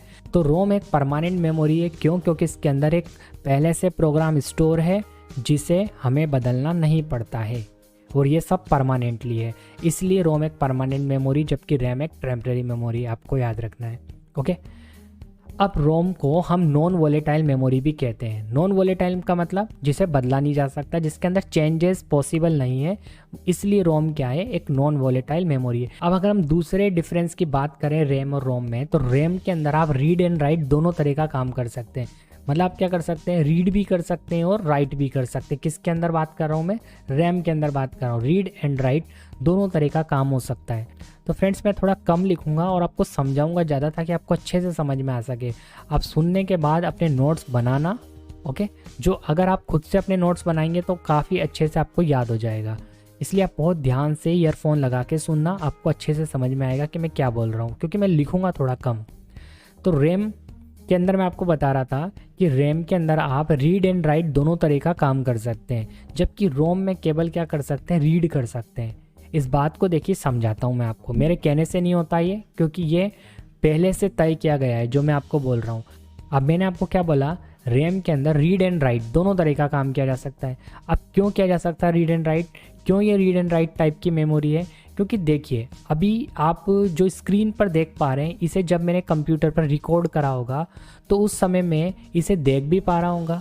और ये सब देखिए अभी मैं लिख रहा हूँ, जैसे मैंने यहाँ पर कुछ लिखा, तो ये मैं क्यों लिख पा रहा हूँ, क्योंकि ये सब कुछ कहाँ से चल रहा है, रैम से चल रहा है। और रैम कैसी मेमोरी है, रैम एक ऐसी मेमोरी जिसमें हम रीड एंड राइट दोनों तरह का काम कर सकते हैं। ये मैं आपको दूसरा डिफरेंस बता रहा हूँ। अब रीड मतलब मैं इसे पढ़ भी पा रहा हूँ जो भी यहाँ लिखा हुआ है, और राइट मतलब अगर मैंने कुछ लिखा तो मैं राइट भी कर पा रहा हूँ। तो रैम में रीड एंड राइट दोनों तरह का प्रोसेस संभव है, यानी आप जो भी सॉफ्टवेयर में काम कर रहे हैं वो रैम में ही लोड है। और अगर वो रैम में लोड है तो रैम कैसी मेमोरी है, जिसमें आप रीड एंड राइट दोनों तरह का काम कर सकते हैं। ठीक है, तो अब अगर इसका डिफरेंस हम रोम के साथ देखें तो रोम केवल रीड ओनली मेमोरी, देखिए नाम से पता लग रहा है रीड ओनली मेमोरी, यानी आप केवल पढ़ सकते हैं, यानी रोम के अंदर सिर्फ पढ़ा जा सकता है। इस बात को ऐसे समझिए, जिस समय कंप्यूटर आपका स्टार्ट हो रहा होता है उस समय कंप्यूटर की स्क्रीन पे जो भी लिखा आ रहा है उसे केवल आप पढ़ सकते हैं। आपके मदरबोर्ड के इंस्ट्रक्शंस लिखे आते हैं यहाँ साइड में कि F1 दबाने से क्या होगा, डिलीट बटन दबाने से क्या होगा, F12 दबाने से क्या होगा, मतलब बूट मेन्यू कैसे खुलेगा, ये सब लिखा आता है। ठीक है, थोड़ी सी वेलकम स्क्रीन आती है, अगर विंडोज़ ऑपरेटिंग सिस्टम है इंस्टॉल्ड है तो उसकी वेलकम स्क्रीन आती है। तो उस दौरान के क्या आप कुछ लिख सकते हैं? आपने नोटिस करा कभी कि जिस समय कंप्यूटर आपका स्टार्ट हो रहा है उस समय केवल आपको बैठकर प्रतीक्षा करनी होती है कि कंप्यूटर कब पूरी तरह से स्टार्ट होगा। यानी केवल आप क्या कर सकते हैं, रीड कर सकते हैं। और रीड क्यों कर सकते हैं? क्योंकि वो प्रोसेस कहाँ से हो रहा है, रोम की वजह से हो रहा है। इसलिए रोम कैसी मेमोरी है, रीड ओनली मेमोरी, यानी उसमें जो पहले से इंस्टॉल्ड प्रोग्राम है वो अपना काम कर रहा है और उस दौरान आपको केवल बैठकर वेट करना है कि जब तक कंप्यूटर स्टार्ट नहीं होगा तब तक आप काम नहीं करेंगे, क्योंकि अभी रोम काम कर रही है और रोम के अंदर केवल रीड किया जा सकता है, राइट नहीं किया जा सकता। ओके, तो यही डिफरेंस है। सेकंड डिफरेंस हमने यहाँ पे डिस्कस करा, read and right work RAM में किया जा सकता है और इसमें केवल रीड किया जा सकता है। अब फ्रेंड्स मैं आपको रैम से रिलेटेड एक बात और बता देता हूँ कि आपके कंप्यूटर में जितनी अच्छी कैपेसिटी की रैम लगी होगी आपका कंप्यूटर उतना अच्छा काम करेगा, क्योंकि सॉफ्टवेयर जितने ज़्यादा बड़े सॉफ्टवेयर या आप गेम प्ले वगैरह करते हो वो अगर आप अपने कंप्यूटर पे कर रहे हो तो उसके लिए आपको रैम की रिक्वायरमेंट होगी, यानी आपके कंप्यूटर में अच्छी कैपेसिटी वाली रैम लगी होगी। वैसे तो रैम को अगर डिटेल में पढ़ना है तो ये कंप्यूटर हार्डवेयर का पार्ट है, ये कंप्यूटर फंडामेंटल का पार्ट नहीं है, इसलिए मैं रैम के अंदर ज़्यादा डिटेल में ना जाते हुए सिर्फ आपको वही बताऊंगा जो बहुत ज़्यादा इंपॉर्टेंट है। ओके, अब देखिए फ्रेंड्स, ये जो रैम है ना ये भी दो तरह की होती है, एक होती है एस रैम, एक होती है डी रैम। एक एस रैम है, एक डी रैम है। वैसे तो फ्रेंड्स ये देखिए एस रैम डी रैम के बारे में अगर आप डिटेल में जानना चाहते हैं तो ये कंप्यूटर हार्डवेयर कोर्स का पार्ट है, लेकिन हम जो सीख रहे हैं वो कंप्यूटर फंडामेंटल्स के बारे में, इसलिए मैं इसके अंदर ज़्यादा डिटेल में न जाते हुए आपको ये बताता हूँ कि देखिए एस रैम का मतलब होता है स्टैटिक रैम और डी रैम का मतलब होता है डायनेमिक रैम। अब एस रैम का यूज़ कैश मेमोरी के रूप में किया जाता है, ये कॉस्टली मेमोरी होती है, ठीक है, और इसे अपग्रेड नहीं कर सकते हम। लेकिन डायनेमिक रैम जो होती है ये एस रैम के मुकाबले सस्ती मेमोरी होती है। ओके, इसको हम अपग्रेड कर सकते हैं और इसका यूज़ हम कंप्यूटर के अंदर जो रैम होती है ना नॉर्मल रैम उसके रूप में करते हैं। अभी मैं आगे चल के आपको कैश मेमोरी के बारे में भी बताऊंगा तो आपको और अच्छे से समझ में आ जाएगा कि एस रैम का यूज़ कैश मेमोरी में कैसे किया जाता है। ठीक है, ऐसे फ्रेंड्स अगर हम रोम की बात करें तो रोम के भी कुछ टाइप होते हैं, P ROM, E P ROM और ई पी रोम। ओके, तो ये क्या है रोम के टाइप। अब देखिए फ्रेंड्स मैं आपको एक बात बताता हूँ कि रोम का यूज़ केवल कंप्यूटर में नहीं बहुत सारे इलेक्ट्रॉनिक डिवाइस में किया जाता है, क्योंकि एक तरह की चिप होती है और इसके अंदर प्रोग्रामिंग की जा सकती है और किसी भी डिवाइस से काम करवाया जा सकता है। जैसा कि देखिए वॉशिंग मशीन में भी क्या होता है, रोम चिप लगी होती है और वहाँ पर क्या होता है वॉशिंग मशीन में ऐसी प्रोग्रामिंग की गई होती है रोम चिप के अंदर, यानी ऐसा कोड डाला हुआ है कि उसको ऑटोमेटिक पता लग जाता है कि कपड़े जो हैं वो वॉश हो चुके हैं और अब इसे स्टॉप कर देना है। ऐसे देखिए रोम का यूज़ माइक्रोवेव में भी किया जाता है। माइक्रोवेव में भी रोम चिप का यूज़ करके उसके अंदर ऐसी प्रोग्रामिंग की गई है कि माइक्रोवेव को पता लग जाता है कि जो भी आप प्रिपेयर कर रहे हैं वो कंप्लीट हो चुका है और माइक्रोवेव को आप बंद कर देना है। तो ये सब काम के लिए भी हम रोम का यूज़ करते हैं। तो इनमें से देखिए रोम काफ़ी टाइप की होती है और यहाँ पर रोम को अलग अलग ज़रूरत के हिसाब से अलग अलग डिवाइस के हिसाब से यूज़ किया जाता है। ठीक है, तो इनके बारे में अगर जानना है आपको तो कंप्यूटर हार्डवेयर का वैसे तो ये पार्ट है और इसके बारे में आपको डीपली कंप्यूटर हार्डवेयर के अंदर जानने के लिए मिलेगा और हम पढ़ रहे हैं कंप्यूटर फंडामेंटल्स। अब देखिए फ्रेंड्स हमारे पास मेमोरी के अंदर जो सेकंड टाइप की मेमोरी है वो है सेकेंडरी मेमोरी, और सेकेंडरी मेमोरी का यूज़ डेटा को परमानेंट स्टोर करने के लिए किया जाता है। यानी ऐसी मेमोरी जिसके अंदर डेटा को परमानेंट स्टोर करके रखा जाता हो कभी भी फ्यूचर यूज़ के लिए, वो मेमोरी कहलाती है हमारी सेकेंडरी मेमोरी। देखिए यहाँ पर प्राइमरी मेमोरी में डेटा परमानेंट स्टोर नहीं हो रहा, मतलब आप बैकअप पर्पस से या एक्स्ट्रा डेटा को आप खुद से स्टोर नहीं कर सकते। रोम परमानेंट मेमोरी जरूर है बट आप तो स्टोर नहीं कर सकते ना, रोम के अंदर इंस्ट्रक्शंस रोज चेंज तो नहीं कर सकते ना, और ऐसे रैम के अंदर भी हम कुछ अपनी इच्छा से स्टोर करके परमानेंट नहीं रख सकते। तो ये तो है प्राइमरी। अब लेकिन सेकेंडरी मेमोरी के बिना आप कंप्यूटर में कोई भी डेटा को परमानेंट स्टोर करके नहीं रख सकते। तो सेकेंडरी मेमोरी का यूज़ क्या हो गया कि इस मेमोरी का यूज़ करते हुए आप अपने कंप्यूटर में डेटा को परमानेंटली स्टोर करके रख सकते हैं। उनमें से सबसे पॉपुलर सबसे पहले हम बात करेंगे HDD हार्ड डिस्क ड्राइव। यानी कंप्यूटर में जो आपकी हार्ड डिस्क ड्राइव लगी होती है वो क्या होती है, सेकेंडरी मेमोरी होती है। अगर आपके पास एक कंप्यूटर है और आप नहीं जानते हार्ड डिस्क कैसी होती है, तो देखिए मैं आपको इमेज में भी बताते जा रहा हूँ कि इस तरह की हार्ड डिस्क दिखाई देती है।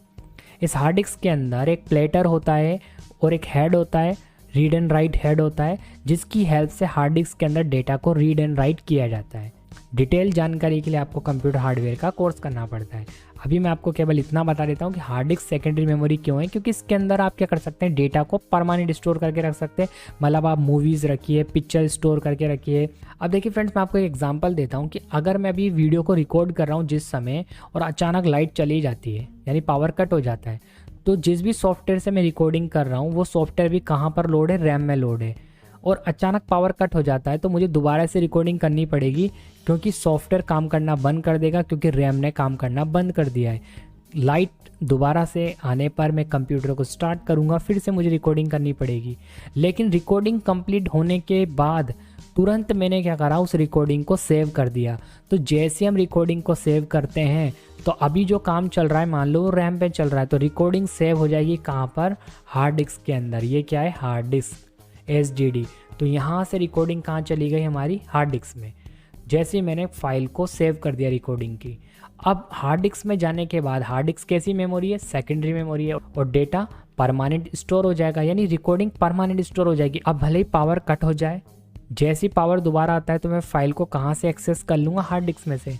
जैसा कि आप अपने कंप्यूटर के अंदर क्या करते हैं, अपने अदर सॉफ्टवेयर्स को, सॉन्ग्स को, मूवीज़ को स्टोर करके रखते हैं, वैसे मैं अपनी रिकॉर्डिंग को एक्सेस कर लूँगा। तो हार्ड डिस्क सेकेंडरी मेमोरी क्यों है, आपको समझ में आ गया। ऐसे देखिए अदर सेकेंडरी मेमोरी भी हैं जिनके अंदर डेटा परमानेंट स्टोर रहता है, जैसे CD के अंदर, DVD के अंदर। इनके अंदर क्या होता है, डेटा परमानेंट स्टोर रहता है। जब हमें ज़रूरत होती है हम CD लगाकर प्ले कर लेते हैं, ठीक है। ऐसे हम DVD लगाकर भी डेटा कॉपी कर लेते हैं। DVD में अगर हमने डेटा कॉपी करके रख रखा है तो वो हम DVD से कॉपी वापस कर सकते हैं कंप्यूटर में, डेटा परमानेंट स्टोर है। ऐसे एक हार्ड डिस्क और आती है, लेकिन ये हार्ड डिस्क का एक टाइप है, सॉलिड स्टेट ड्राइव, HDD। यानी हार्ड डिस्क ड्राइव के अंदर देखिए प्लेटर होता है, एक रीड एंड राइट हेड होता है, और इस हार्ड डिस्क के गिरने पर डेटा क्रैश जल्दी हो जाता है। HDD से फास्ट होती है SSD।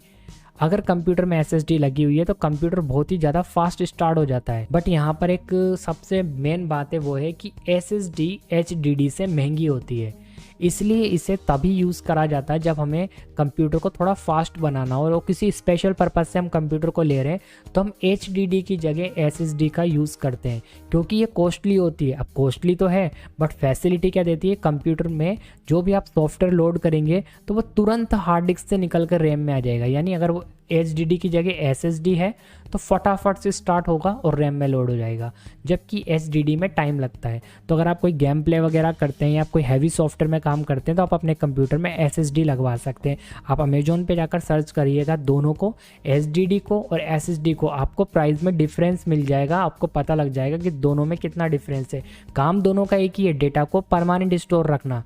बट जब ट्रांसफ़र की बात आती है रैम में वापस से, तो सबसे पहले SSD काम करती है, जब सबसे फास्ट काम करती है SSD। उसके बाद देखिए मेमोरी स्टिक की बात कर रहे हैं हम, USB मेमोरी स्टिक, यानी पेन ड्राइव की बात हो रही है। अब पेन ड्राइव भी क्या है, एक सेकेंडरी मेमोरी, और इसके अंदर भी आप डेटा को परमानेंट स्टोर कर सकते हैं, ठीक है। और पेन ड्राइव आप सब जानते ही होंगे, ऐसे एक मेमोरी कार्ड होता है जो DSLR में, फ़ोन में यूज़ किया जाता है, तो वो भी क्या है, सेकेंडरी मेमोरी है। तो सेकेंडरी मेमोरी कुल मिला के डेटा को परमानेंट स्टोर करने के लिए यूज़ में लाई जाती है, और इसमें डेटा परमानेंट हमेशा के लिए स्टोर रहता है, जब तक कि खुद आप डिलीट ना कर दें या एक्सीडेंटली डिलीट ना हो जाए, तो डेटा को परमानेंट स्टोर करके रखा जा सकता है। तो ये थी हमारी मेमोरी। अब देखिए फ्रेंड्स, एक टाइप की मेमोरी और होती है जिसे कैश मेमोरी कहा जाता है। तो चलिए कैश मेमोरी को भी समझिए, ताकि आपको बिल्कुल अच्छे से मेमोरी वाला चैप्टर क्लियर हो जाए। Cache memory high speed semiconductor memory होती है, और ये CPU की स्पीड को बढ़ाने में हेल्प करती है। अब देखिए इस मेमोरी का काम क्या होता है, आपको काम को ध्यान से समझना है। अब देखिए फ्रेंड्स, कोई प्रोसेस है या कोई डेटा है जिसकी ज़रूरत बार बार CPU को पड़ रही है, तो CPU कहाँ से डेटा को एक्सेस करेगा, रैम से। यानी रैम से डेटा कहाँ जा रहा है, CPU के पास जा रहा है। और रैम के पास डेटा कहाँ से आ रहा है, या कोई प्रोग्राम है या कोई प्रोसेस है वो कहाँ से रैम एक्सेस कर पा रही है डेटा को, हार्ड ड्राइव से। तो कितना लंबा प्रोसेस हो रहा है, CPU को अगर डेटा को एक्सेस करना है तो पहले उसे रैम से एक्सेस करना पड़ेगा, फिर वो रैम कहाँ से एक्सेस करेगी, हार्ड ड्राइव से। कुल मिला के सीपीयू को इनडायरेक्टली हार्ड ड्राइव से ही डाटा को एक्सेस करना पड़ रहा है, बट पहले हार्ड ड्राइव से डाटा कहाँ जा रहा है, रैम के पास, फिर रैम से सीपीयू के पास। तो क्या होता है, इससे क्या होता है, आपके कंप्यूटर की स्पीड जो है वो थोड़ी स्लो हो जाती है। तो कुछ ऐसे टास्क हैं जिसे सीपीयू के द्वारा बार बार किया जा रहा है, यानी कोई प्रोग्राम्स हैं या कोई प्रोसेस है जिसे बार बार सीपीयू को यूज़ में लेना पड़ता है। तो वो प्रोग्राम या प्रोसेस देखिए यहाँ पर कैश मेमोरी में चले जाते हैं। अब कैश मेमोरी में कौन से प्रोग्राम और प्रोसेस जाकर स्टोर हो जाएंगे जो सीपीयू बार बार यूज़ में लेता है। तो वो क्या करेगा, उन प्रोग्राम और प्रोसेस को रैम की जगह अपनी कैश मेमोरी में स्टोर कर लेगा और वो डायरेक्ट कहाँ से एक्सेस कर लेगा, अपनी कैश मेमोरी से। कौन, सीपीयू। तो उससे क्या होता है, टाइम बचता है। टाइम कैसे बचा, सीपीयू को पहले रैम से एक्सेस करना पड़ेगा और रैम कहाँ से एक्सेस करेगी, हार्ड ड्राइव से। तो ये जो लंबा प्रोसेस हो रहा है ना, ये नहीं होगा। तो कैश मेमोरी का यूज़ क्या हो गया, जो डेटा या प्रोग्राम फ्रिक्वेंटली बार बार सीपीयू को यूज़ में लेना पड़ता है, वो डेटा या प्रोग्राम कहाँ जाके स्टोर हो जाता है, कैश मेमोरी में।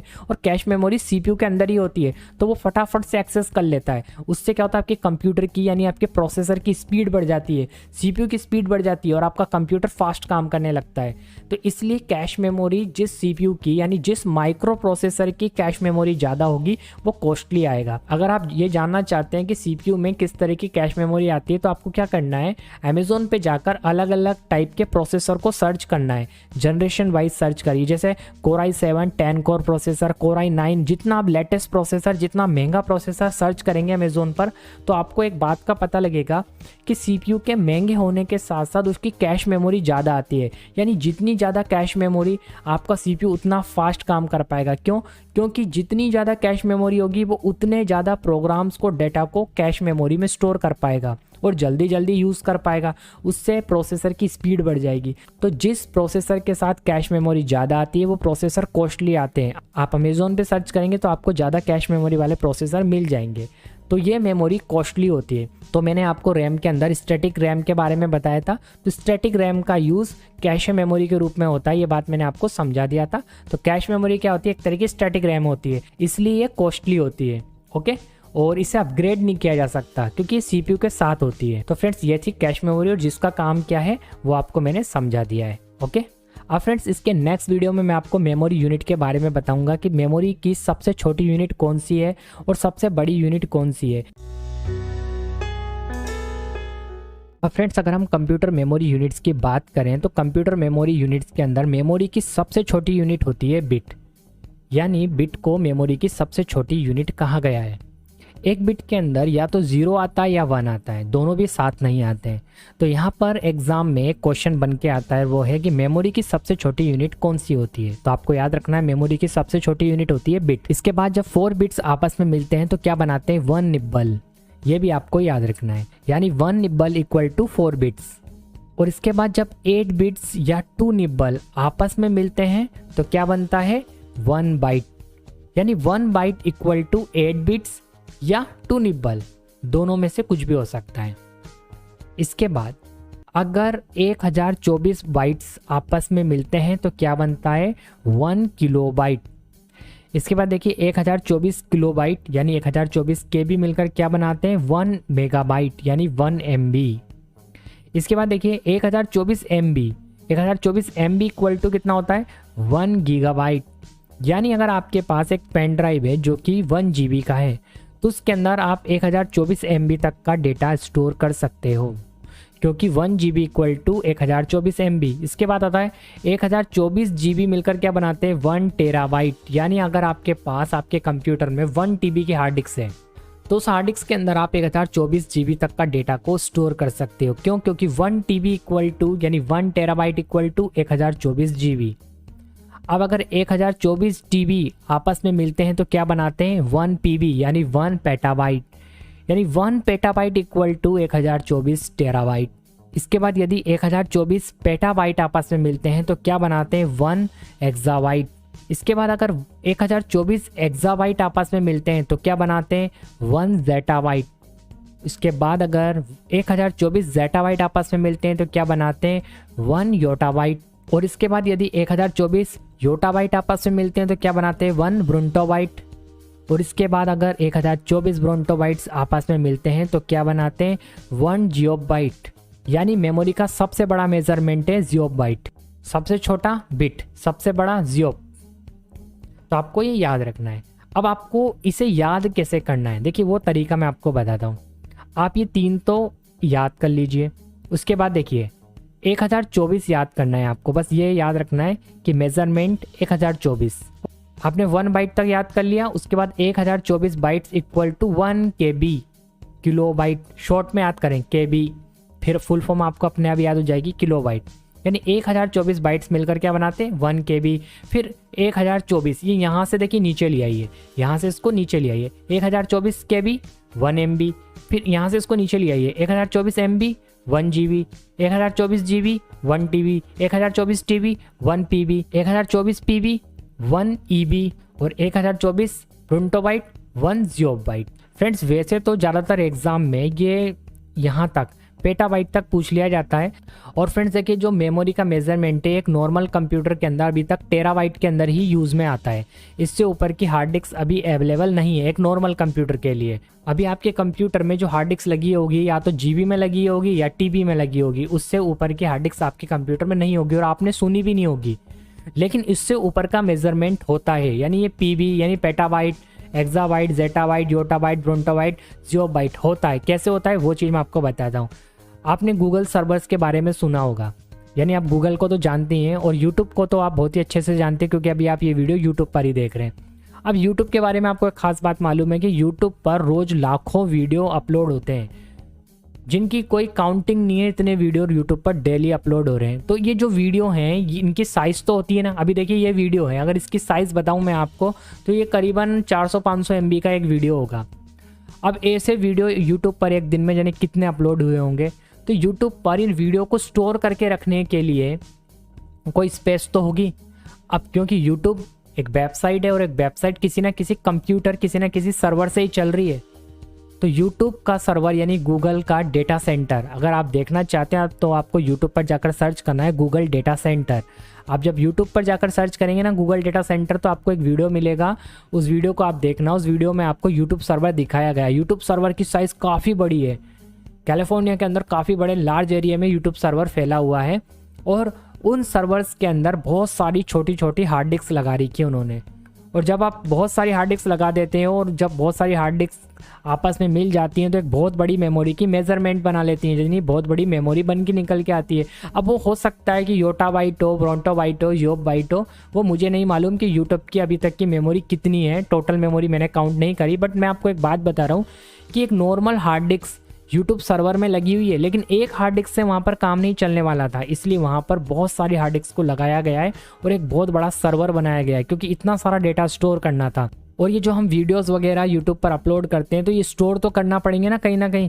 तो यूट्यूब ने क्या करा, एक बहुत बड़ा सर्वर बनाया हुआ है। उस सर्वर के अंदर उसने बहुत सारी हार्ड डिस्क लगा रखी है। जैसे मैं आपको एक एग्जांपल और देता हूँ। मान लीजिए मेरे पास एक कंप्यूटर है जिसके अंदर मैंने 1 TB की हार्ड डिस्क लगा रखी है। मेरे पास हार्ड डिस्क है इसके अंदर HDD और उसकी जो साइज़ है वो है 1 TB। अब मान लीजिए मेरा काम जो है वो 1 TB से नहीं चल रहा है, ये हार्ड डिस्क फुल हो चुकी है। अब मुझे 4 TB की हार्ड डिस्क लगानी है तो मेरे पास ऑप्शन 2 हैं। अगर 4 TB की सिंगल हार्ड डिस्क अवेलेबल है, जो कि अवेलेबल है, तो मैं क्या करूँगा 4 TB की एक और हार्ड डिस्क लगा लूँगा। तो ये वाली हार्ड डिस्क तो मेरे कंप्यूटर में ऑलरेडी पहले ही थी 1 TB की, फिर मैंने 4 TB और लगा ली। तो अब मेरे कंप्यूटर की जो टोटल स्पेस होगी वो कितनी होगी, वो होगी 5 TB। क्यों? क्योंकि 1 TB और 4 TB मिलकर क्या बना लेंगे 5 TB। अब मैं क्या बोलूँगा कि मेरे कंप्यूटर में कितनी हार्ड डिस्क लगी हुई है 5 TB की, मैं टोटल बोलूँगा काउंट करके। उसी तरह यूट्यूब सर्वर में भी बहुत सारी हार्ड डिस्क लगी हुई हैं, इसलिए वहाँ पर बहुत बड़े डेटा को स्टोर किया जा सकता है। ठीक है, वहाँ पर अपग्रेडेशन होता ही रहता है। तो फ्रेंड्स ये थी कंप्यूटर की मेमोरी यूनिट। अब फ्रेंड्स हम सबसे पहले बात करेंगे कंप्यूटर हार्डवेयर की। Hardware is the physical components of a computer that can be seen and touched. इसका मतलब होता है कि कंप्यूटर के वह सभी फिजिकल कंपोनेंट जिसे आप देख सकते हैं, जिसे आप छू सकते हैं, क्या कहलाते हैं, हार्डवेयर कहलाते हैं। अब आप किसे देख सकते हैं और किसे छू सकते हैं? आप सभी कंप्यूटर पार्ट्स को छू सकते हैं, जैसे keyboard, mouse, monitor, printer, speaker. आप इन्हें क्या कर सकते हैं, छू सकते हैं और साथ ही आप इन्हें देख भी सकते हैं। तो जितने भी मैंने आपको इनपुट आउटपुट डिवाइसेस पढ़ाए थे वह सभी किसके अंदर आते हैं, हार्डवेयर के अंदर आते हैं।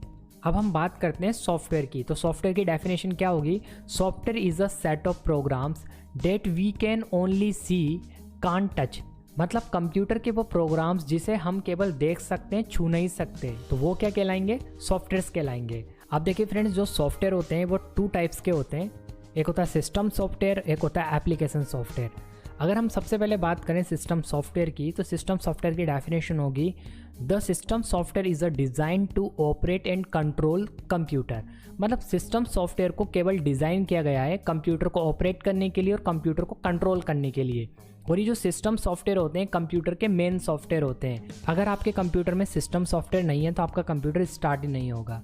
तो कौन से होते हैं सिस्टम सॉफ्टवेयर? अगर हम एग्जांपल की बात करें तो सिस्टम सॉफ्टवेयर के अंदर हम रखते हैं ऑपरेटिंग सिस्टम को। अब ऑपरेटिंग सिस्टम बनाने वाली बहुत सारी कंपनीज़ है, उनके बहुत सारे ऑपरेटिंग सिस्टम आते हैं। कुछ मैं आपको टॉप कंपनीज़ के ऑपरेटिंग सिस्टम के बारे में बताता हूँ। जैसे माइक्रोसॉफ्ट कंपनी की तरफ से आने वाली विंडोज़ ऑपरेटिंग सिस्टम की अगर हम बात करें, आप सभी ने यूज़ करा होगा विंडोज़ ऑपरेटिंग सिस्टम को। अगर आपके कंप्यूटर से विंडोज़ को हटा दिया जाए तो क्या आपका कंप्यूटर स्टार्ट होगा? तो विंडोज़ यानी ऑपरेटिंग सिस्टम सॉफ्टवेयर का एग्जाम्पल है, क्योंकि ये कंप्यूटर के मेन सॉफ्टवेयर होते हैं और इनके बिना कंप्यूटर को चलाया नहीं जा सकता। ठीक है, तो ऑपरेटिंग सिस्टम में हमने सबसे पहले बात करी थी किसकी? माइक्रोसॉफ्ट की तरफ से आने वाले विंडोज़ की। ऐसी एप्पल कंपनी भी अपने एप्पल के कंप्यूटर के लिए क्या बनाती है? मैक ऑपरेटिंग सिस्टम बनाती है। ऐसी गूगल कंपनी भी ऑपरेटिंग सिस्टम बनाती है जिसका नाम है एंड्रॉयड। तो अगर आप अपने फ़ोन से एंड्रॉयड को हटा दें, यानी एंड्रॉयड ऑपरेटिंग सिस्टम को हटा दें, तो क्या आपका फ़ोन काम करेगा? नहीं करेगा, वो एक हार्डवेयर बन के रह जाएगा। तो विदाउट सॉफ्टवेयर हार्डवेयर काम नहीं करता। ओके, तो एंड्रॉयड क्या है? ऑपरेटिंग सिस्टम है। तो फ्रेंड्स, ये सभी एग्जाम्पल हैं ऑपरेटिंग सिस्टम के, और ऑपरेटिंग सिस्टम सॉफ्टवेयर का एग्जाम्पल है। ओके, अब फ्रेंड्स हम बात करते हैं एप्लीकेशन सॉफ्टवेयर की। Application software are design to do a particular work. इसका मतलब यह है कि ये सॉफ्टवेयर केवल वही काम करेंगे जिनके लिए उन्हें बनाया गया है। इससे आप दूसरे टाइप का काम नहीं ले सकते। जैसे कि देखिए, मैं आपको एक एग्जांपल देता हूँ कि स्कूल में जो फ़ी मैनेजमेंट के लिए सॉफ्टवेयर यूज़ में लाया जाता है, वो सॉफ्टवेयर उस स्कूल के लिए फ़ी को मैनेजमेंट करने का काम करेगा जिसके लिए उस सॉफ्टवेयर को बनाया गया है। मतलब जिस स्कूल के लिए उसको बनाया गया है, वो उस स्कूल के लिए फ़ी को मैनेजमेंट करेगा, स्टूडेंट की रिसिप्ट को प्रिंट करेगा। अब अगर कोई चाहे कि उस सॉफ्टवेयर को जो स्कूल में फ़ीस मैनेजमेंट का काम कर रहा है, उस सॉफ्टवेयर को किसी मेडिकल स्टोर में बिल मैनेजमेंट के लिए यूज़ में लाए, मतलब रिसिप्ट वगैरह प्रिंट करने के लिए यूज़ में लाए, तो ऐसा नहीं होगा, क्योंकि वो स्कूल के लिए जो सॉफ्टवेयर बनाए वो केवल स्कूल के लिए ही काम करेगा। तो ऐसे सभी सॉफ्टवेयर जो किसी पर्टिकुलर टाइप का काम करते हैं वो सभी एप्लीकेशन सॉफ्टवेयर में आते हैं। जैसे मैं आपको और एग्जांपल भी देता हूँ, जैसे MS ऑफिस। आपने MS ऑफिस में वर्ड, एक्सेल, पावर पॉइंट पे काम किया होगा। जैसे अगर किसी को ऑफिस में कोई काम करना है तो वर्ड, एक्सेल, पावर पॉइंट में करेगा। अब अगर किसी को अकाउंटिंग करनी है तो वो टैली में करेगा। किसी को MP3 सॉन्ग सुनना है तो वो MP3 प्लेयर में सुनेगा। किसी को वीडियो देखना है तो वीडियो के लिए डिफरेंट टाइप्स के प्लेयर हैं। तो अब देखिए, बात समझिए, किसी को अकाउंटिंग का काम करना है तो वो टैली में ही करेगा, ना कि MP3 प्लेयर में करेगा, क्योंकि MP3 प्लेयर का काम है केवल MP3 सॉन्ग को सुनाना, और अकाउंटिंग करने वाला काम टैली में ही हो सकता है, वो दूसरे सॉफ्टवेयर में नहीं हो सकता। जो फैसिलिटी टैली देती है वो टैली में ही होगा। तो किसी पर्टिकुलर टाइप के काम को करने वाले सॉफ्टवेयर सभी किस में आते हैं? एप्लीकेशन सॉफ्टवेयर में। आप ऐसे भी कह सकते हैं कि सिस्टम सॉफ्टवेयर यानी ऑपरेटिंग सिस्टम कंप्यूटर में इंस्टॉल करने के बाद जो भी सॉफ्टवेयर आप एक्स्ट्रा कंप्यूटर में इंस्टॉल करते हो किसी भी काम को करने के लिए, चाहे वो वीडियो एडिटिंग हो, चाहे वीडियो रिकॉर्डिंग करने के लिए हो, वो सभी सॉफ्टवेयर किसके अंदर आएंगे? एप्लीकेशन सॉफ्टवेयर के अंदर आते हैं। अब देखिए फ्रेंड्स, वैसे तो सॉफ्टवेयर केवल 2 ही टाइप के होते हैं, सिस्टम सॉफ्टवेयर और एप्लीकेशन सॉफ्टवेयर। बट देखिए, कई बार आपको एक टाइप और सुनने के लिए मिल सकता है, वो है यूटिलिटी सॉफ्टवेयर।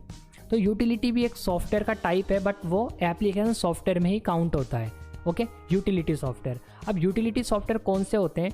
ऐसे सॉफ्टवेयर जो सिस्टम सॉफ्टवेयर और एप्लीकेशन सॉफ्टवेयर के लिए प्रोटेक्शन का, मेंटेनेंस का काम करते हैं। ठीक है, रख रखाव का काम करने वाले जो सॉफ्टवेयर होते हैं वो यूटिलिटी सॉफ्टवेयर कहलाते हैं। जैसे एंटीवायरस। अब एंटीवायरस वैसे तो एप्लीकेशन सॉफ्टवेयर ही है, बट चाहे तो उसको अलग से हम एक यूटिलिटी सॉफ्टवेयर कैटेगरी इसमें रख सकते हैं। एंटीवायरस का काम क्या होता है? प्रोटेक्शन करना, वायरस से सिस्टम सॉफ्टवेयर को बचाना, एप्लीकेशन सॉफ्टवेयर को बचाना। तो प्रोटेक्शन और मेंटेनेंस पर्पज से जो सॉफ्टवेयर काम में लिए जाते हैं वो यूटिलिटी सॉफ्टवेयर कहलाते हैं। और भी आते हैं, जैसे टेम्परेरी फाइल को डिलीट करने वाले, डिस्क को क्लीन अप करने वाले, ऐसे बहुत सारे सॉफ्टवेयर आते हैं जिन्हें यूटिलिटी सॉफ्टवेयर में रखा जा सकता है। अब देखिए फ्रेंड्स, एक इम्पोर्टेंट बात जान लीजिए, हार्डवेयर बिना सॉफ्टवेयर काम का नहीं है, सॉफ्टवेयर बिना हार्डवेयर काम का नहीं है। जैसे मैं आपको एक बेसिक सा एग्जांपल देता हूँ कि जो लैपटॉप होता है उसके अंदर वाईफाई रिसीवर इनबिल्ड आता है। मतलब आप लैपटॉप परचेस करते हैं तो उसके साथ उसके अंदर एक वाईफाई रिसीवर लगा होता है। आप अपने मोबाइल का नेट अपने लैपटॉप के साथ शेयर करके यूज़ कर सकते हैं, मतलब लैपटॉप में आप इंटरनेट चला सकते हैं। लेकिन डेस्कटॉप कंप्यूटर के अंदर मैं बात करूँ, पीसी के अंदर मैं बात करूँ, तो उसमें ऐसा कोई रिसीवर लगा हुआ नहीं आता। तो आपको अलग से एक वाईफाई रिसीवर परचेस करना पड़ता है। आप अमेज़ोन फ्लिपकार्ट पे जाके सर्च कर सकते हैं वाईफाई रिसीवर। ओके, छोटा सा एक ब्लूटूथ जैसा होता है, उसे यूएसबी में लगा दिया जाता है। तो वो एक हार्डवेयर होता है जिसे आप देख पा रहे हैं, जिसे आप छू सकते हैं। ओके, वो क्या है, हार्डवेयर है। उसे आपने अपने डेस्कटॉप में लगा दिया, पर वो लगाने के बाद काम नहीं करेगा, वो आपके मोबाइल के साथ कनेक्ट नहीं कर पाएगा। क्यों नहीं कर पाएगा? क्योंकि उसको लगाने के बाद आपको अपने कंप्यूटर में एक सॉफ्टवेयर डालना पड़ेगा। वो सॉफ्टवेयर उसी के साथ आता है। उसके साथ एक छोटी सी डिस्क आएगी, सीडी आएगी, उस सीडी से आपको उसका ड्राइवर डालना पड़ेगा, यानी उसका सॉफ्टवेयर इंस्टॉल करना पड़ेगा। तो जो ड्राइवर्स होते हैं जिनकी हेल्प से कंप्यूटर में डिफरेंट काम होते हैं, जैसे साउंड ड्राइवर, वीजे ड्राइवर, तो ये सभी क्या है, कंप्यूटर के सॉफ्टवेयर ही हैं। तो इस